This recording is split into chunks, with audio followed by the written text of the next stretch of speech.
విష్ణు ఛాయ ఫేస్‌కి ఉన్న మాస్క్‌ని తీసే టైంకి వరలక్ష్మి ఆపేస్తుంది. ఇక ఏదో ఒక సాకు చెప్పి ఆ గండం నుంచి బయటపడిపోతుంది. అయితే విష్ణుకు మాత్రం ఆ పాప విషయంలో ఒక అనుమానం అయితే మొదలవుతుంది. అనాథ అని చెప్పింది వరలక్ష్మి. కానీ ఆ అమ్మాయిని నా దగ్గరగా వచ్చినప్పుడు నాకేదో తెలియని ఫీలింగ్, రక్త సంబంధం అన్నంత భావన అయితే కలిగింది. వైష్ణవి నా దగ్గరున్నప్పుడు ఎటువంటి భావన కలుగుతుందో అలాంటి భావనే ఆ అమ్మాయి విషయంలో కూడా కలుగుతుంది. నా బంధమే, నా రక్త సంబంధమే, నా కన్న కూతురే అన్న ఫీలింగ్ కలుగుతుందేంటి అనైతే ఆలోచనలో పడతాడు. ఇక సరే ఏంటోలే ఇది కొత్తగా ఉందనుకోని వైష్ణవి దగ్గరికి వెళ్ళి కేక్ కట్ అయితే చేపిస్తూ ఉంటాడు.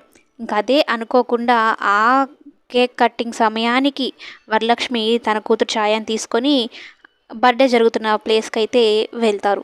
అనుకోకుండా. అంటే ఒకరికి తెలియకుండా వెళ్తారు. ఇక విష్ణు ఏమో వరలక్ష్మిని చూసి కంగారు పడిపోతాడు. అదేంటి తన కన్న కూతురని తెలిసి ఏమైనా నిజం తెలిసి వచ్చేసిందా ఏంటి అన్నట్టు భయపడిపోతూ, కంగారు పడిపోతూ ఉంటాడు. ఇక విష్ణు దగ్గరికి వెళ్తుంది వరలక్ష్మి. ఇక ఆ పిల్లలందరూ ఉంటే ఇక్కడ వైష్ణవి అంటే ఎవరు అన్నట్టు అడుగుతూ ఉంటుంది. ఇక వైష్ణవిని చూసి ఒక్కసారిగా వరలక్ష్మి షాక్ అయిపోతుంది. వైష్ణవి, ఛాయ ఇద్దరూ ఒకలాగే ఉండడము, వైష్ణవి కూడా తన కూతురే అని వరలక్ష్మికి తెలియడము, ఇది తెలిసి విష్ణు వరలక్ష్మి తనని ఎక్కడ తీసుకుని వెళ్ళిపోతుందా అని విష్ణు కంగారు పడ్డము. మొత్తానికైతే కథ ఊహించిన మలుపైతే తిరిగిపోయింది. వరలక్ష్మికి తనకి ఇద్దరు కూతుర్లన్న విషయం అయితే